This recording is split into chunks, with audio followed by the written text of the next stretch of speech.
Saludos, mi nombre es Tatiana Rodríguez y pertenezco al grupo número 3. Mis compañeros son Mali Monfort y Federico Rodríguez. Le vamos a estar hablando en esta ocasión sobre la audición y el sistema vestibular.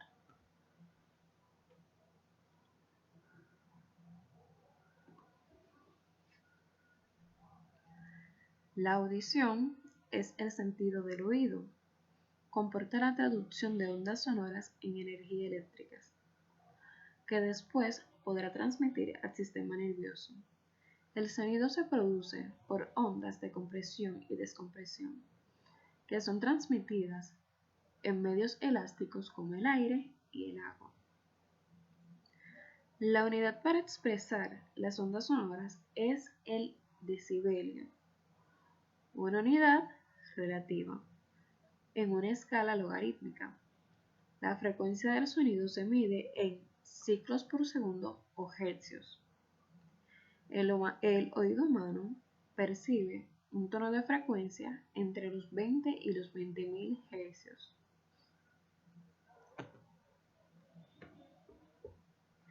La estructura del oído. El oído está formado por el oído externo, el oído medio y el oído interno. El oído externo consta del pabellón de la oreja y del conducto auditivo externo, el cual es el canal auditivo. Este está lleno de aire y su función es dirigir las ondas sonoras hacia el interior del canal auditivo. El oído medio, que comprende la membrana timpánica y una cadena de osículos unidos llamados martillo, yunque y estribo. La membrana timpánica separa el oído externo del oído medio. Entre el oído medio y el oído interno hay una ventana oval y una redonda. El estribo tiene una base que se inserta en la ventana oval. El oído interno está lleno de aire también, al igual que el externo. En el oído interno, este consta con un laberinto óseo y uno membranoso, el cual estos dos forman la cóclea y el vestíbulo. Vamos a decir entonces que la cóclea es una estructura con forma de espiral. Está compuesta por 3 canales tubulares y conductos que contienen el órgano de Corti, donde tiene lugar la traducción auditiva, y a su vez contiene las células receptoras. El oído interno está lleno de líquido. El interno está lleno de líquido, a diferencia de los otros dos que están llenos de aire. Sigo. Cuya composición varía en cada conducto. El líquido de las rampas vestibulares y la timpánica se denominan perilinfa y es similar al líquido extracelular. El de la rampa media se llama endolinfa y tiene una concentración elevada de potasio y baja de sodio.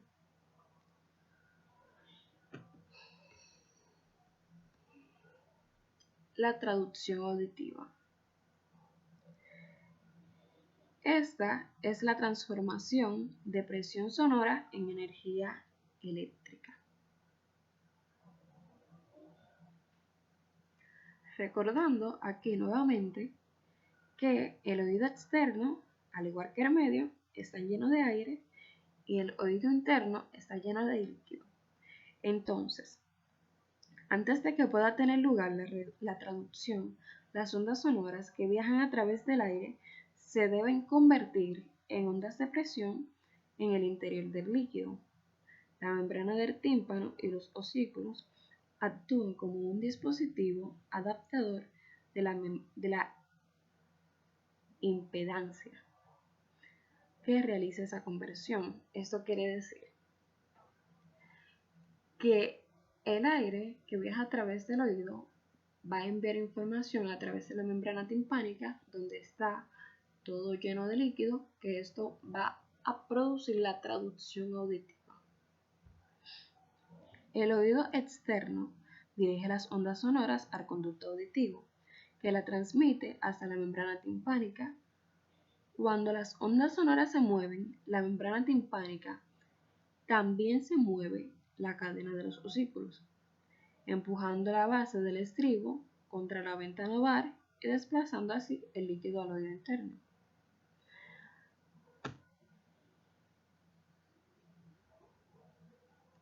La cóclea contiene el órgano de corte, que es el aparato traductor sensorial. La secreción transversal de la cóclea muestra sus tres cámaras, la rampa del vestíbulo, la rampa media y la rampa del tímpano. Cada cámara está llena de líquido, la cámara vestibular y la timpánica de perilinfa y la rampa media de endolinfa. La membrana de Reisner separa la rampa vestibular de la rampa media y la membrana basal separa la rampa media de la rama del tímpano.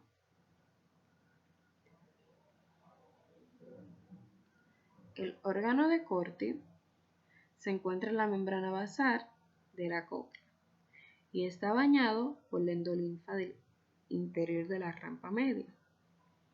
La traducción auditiva tiene lugar en las células ciliadas auditivas del órgano de corte. Los cilios que sobresalen de las células ciliadas están interceptados en la membrana tectoria.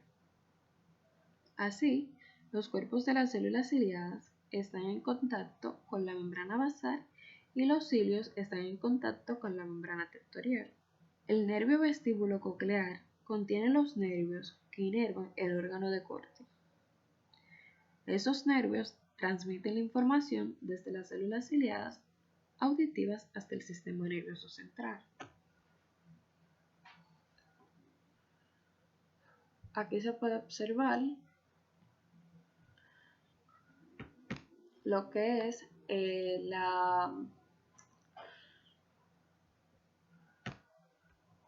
aquí donde están las rampas, la membrana de Reisner. Estas que están aquí son las fibras auditivas, o sea, esto aquí son los nervios y de este lado se observa el órgano de corte. Esta aquí es la membrana tectorial, las células ciliadas, entre otras cosas. Los pasos para la traducción auditiva son estos cuatro. Primero, vamos entonces a empezar con las ondas sonoras, que son dirigidas hacia la membrana timpánica y la vibración de esa membrana hace que vibren los osículos y el estribo empuje contra la ventana ovar. Este movimiento desplaza el líquido en el interior de la cóclea. La energía sonora es amplificada por dos efectos. Uno, la acción de la palanca de los osículos y dos, la concentración de las ondas sonoras desde la membrana timpánica grande hacia la ventana ovar pequeña. Así, las ondas sonoras son transmitidas y amplificadas por el oído externo y el oído medio, que están llenos de aire, hasta el oído interno, que está lleno de líquido, que contiene los receptores. La traducción auditiva de las células ciliadas del órgano de corte tiene estos cuatro pasos, los cuales son la transmisión de las ondas sonoras. Las ondas sonoras son transmitidas al oído interno y provocan la vibración del órgano de corte. 2. Las células ciliadas auditivas son mecanorreceptores del órgano de corte. Dice: la membrana basal es más elástica que la tectorial, de forma que la vibración del órgano de corte produce la curvatura de los cilios en las células ciliadas por una fuerza de arrastre, ya que los cilios empujan contra la membrana tectorial. 3. En esta se encuentra el cambio de la conductancia de potasio. La curvatura de los cilios produce un cambio de la conductancia de potasio a la membrana de las células pilosas. Esos cambios en el potencial de la membrana son los potenciales de receptor de las células ciliadas auditivas. El potencial del receptor oscilante se denomina potencial microfónico coclear. Y el cuarto paso, en este ocurre la despolarización de las células ciliadas. Cuando las células ciliadas se despolarizan, esto abre los canales de calcio activados por voltajes en los terminales presinápticos de las células ciliadas. En consecuencia, el calcio entra en los terminales presinápticos y produce la liberación de neurotransmisor excitador.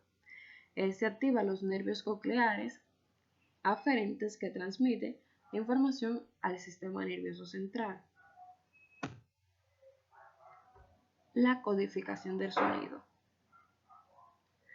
La codificación es la frecuencia del sonido que tiene lugar porque las diferentes células ciliadas auditivas se activan en diferentes frecuencias. La frecuencia que activa una célula ciliada particular depende de la posición de esas células a lo largo de la membrana basal. El ápice de la membrana basal es amplio y flexible.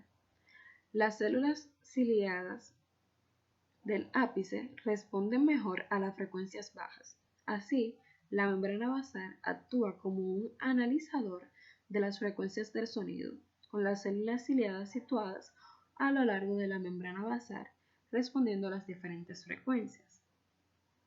Muchas gracias.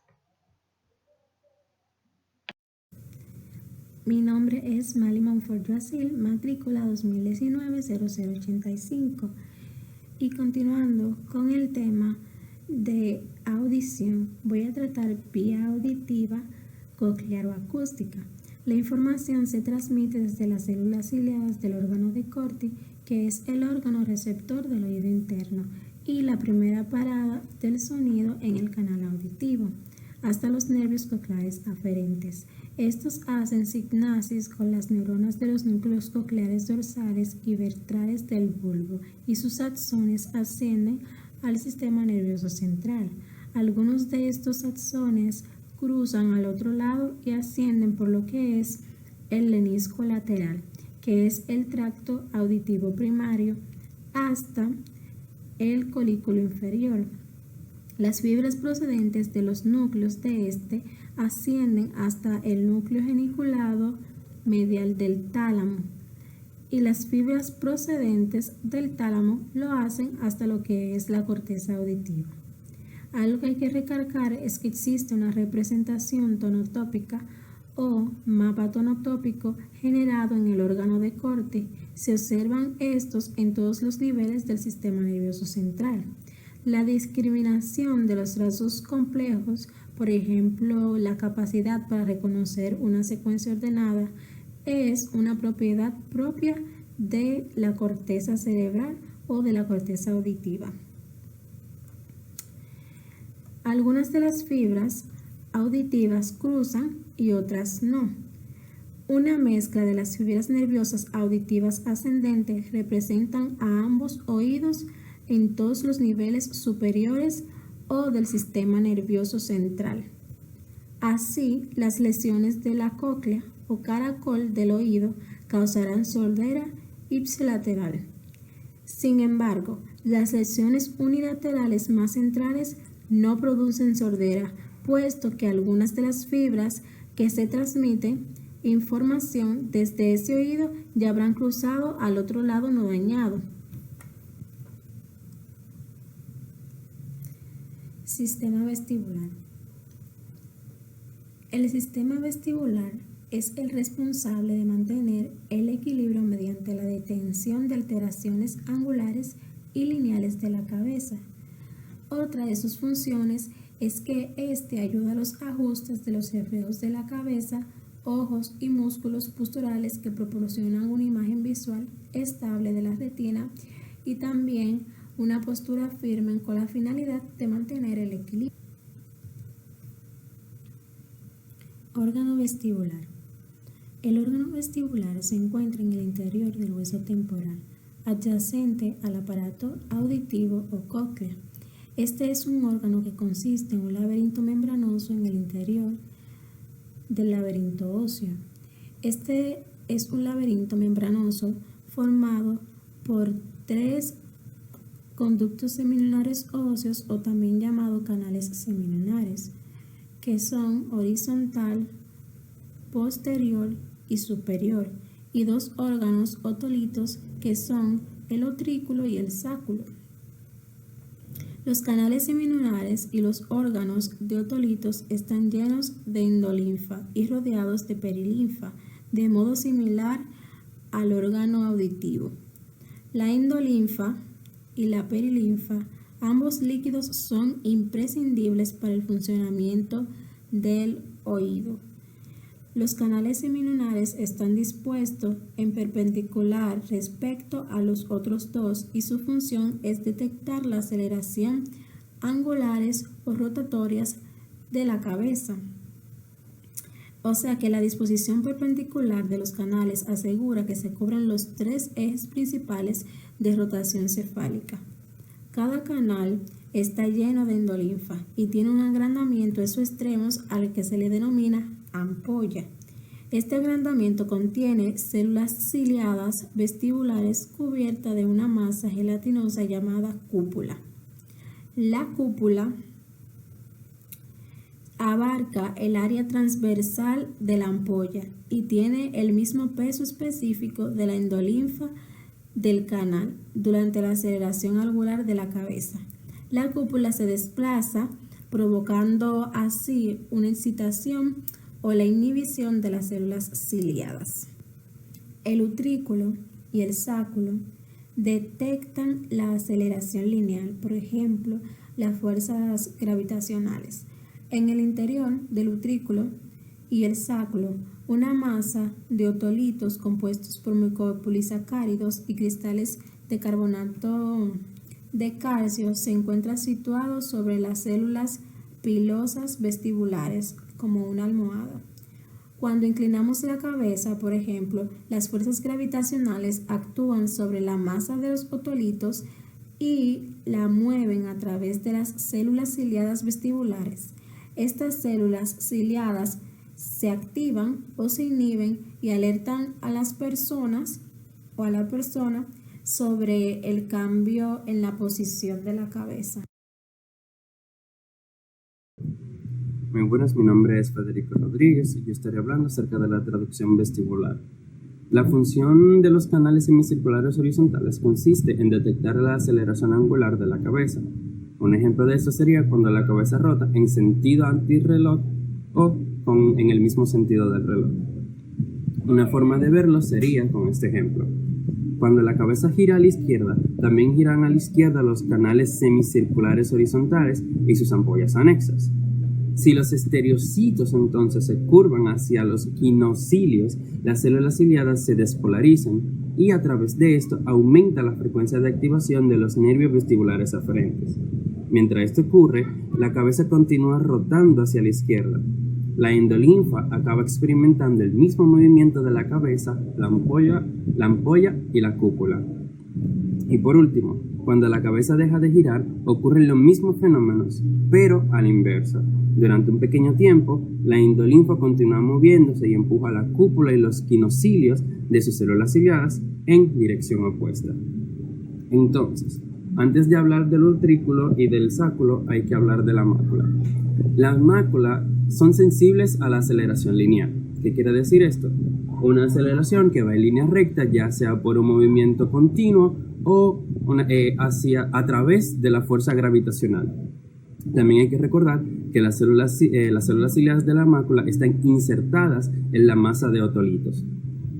Al inclinar la cabeza, la fuerza gravitacional hace que la masa de otolitos se deslice a través de las células ciliadas vestibulares, curvando los estereocilios hacia o en dirección contraria al quinocilio. Entonces, cuando la cabeza está en posición vertical, la mácula del utrículo se encuentra en orientación horizontalmente y el sáculo verticalmente. Ahora sí, en el utrículo, la inclinación de la cabeza hacia adelante o en sentido lateral causa la excitación del utrículo ipsilateralmente. La inclinación de la cabeza hacia atrás o en sentido medial provoca la inhibición del utrículo ipsilateralmente. Ahora, el sáculo, que responde a los movimientos de la cabeza en toda dirección, tiene células ciliadas que son excitadas con los movimientos tanto hacia adelante como hacia atrás, en forma como si fuera cabeceando, y tanto lateral como medial, como si fuera tambaleando. El sáculo también responde a los movimientos de subida y bajada de la cabeza. Los nervios aferentes de las células ciliadas vestibulares terminan entonces en lo que serían los núcleos vestibulares del bulbo, los núcleos superior, inferior, medial y lateral. Y se pueden representar de la siguiente forma. Los núcleos medial y superior reciben información desde los canales semicirculares y se proyectan en nervios que inervan los músculos extraoculares a través del fascículo longitudinal medial. Los núcleos vestibulares lateral reciben información desde los utrículos y se proyectan en la motoneurona de la médula espinal a través del tracto vestíbulo espinal lateral. Las proyecciones del núcleo vestibular lateral contribuyen también a mantener los reflejos posturales. Y por último, el núcleo vestibular inferior recibe información de los utrículos, los sáculos, los canales semicirculares, y estos se proyectan hacia el tronco del encéfalo y al cerebelo a través del fascículo longitudinal medial. En respuesta a estos movimientos, se producen varios reflejos vestibulares. Un reflejo muy conocido es el nistagmo, que se produce como respuesta a la aceleración angular o giratoria de la cabeza. Cuando está girada, inicialmente los ojos se mueven en dirección opuesta a la rotación, intentando, por así decirlo, mantener la mirada en una dirección constante. Este movimiento inicial es el que compone de forma lenta el nistagmo. Una vez que los ojos se aproximan al límite de su movimiento lateral, hay un movimiento ocular rápido en la misma dirección que la rotación de la cabeza. Ese movimiento es el que compone la parte más rápida del nistagmo, con lo que los ojos se pueden decir que saltan para fijar una nueva posición en el espacio. Ahora, si esta rotación se detiene bruscamente, los ojos se mueven en dirección opuesta a la del giro original. Este movimiento se conoce como nistagmo postrotatorio. Durante este periodo, la persona tiende a caer en la dirección de la rotación original. Esto debido a la estimulación de los músculos extensores, que son contralaterales, debido a que se cree que está girando en la dirección opuesta. Ahora, existe una función vestibular que se puede evaluar a partir de los fenómenos del nistagmo y del nistagmo postrotatorio.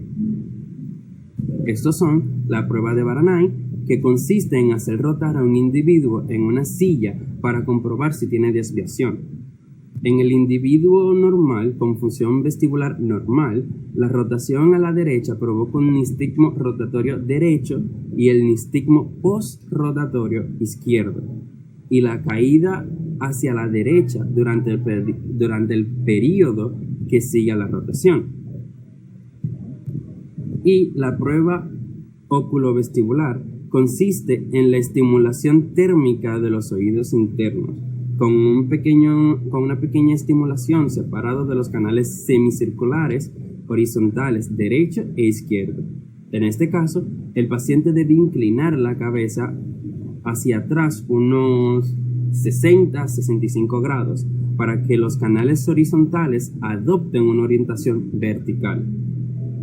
Entonces, si al enjuagar los oídos con agua caliente o fría va a provocar que el flujo del endolinfa, que se desvía normalmente a la cúpula como si rotase la cabeza, se produce entonces un nistagmo durante 2 minutos. El agua caliente va a provocar un nistagmo hacia el lado tratado y el agua fría va a hacer que se provoque un nistagmo hacia el lado no tratado. Bien, eso ha sido todo. Muchas gracias por su atención.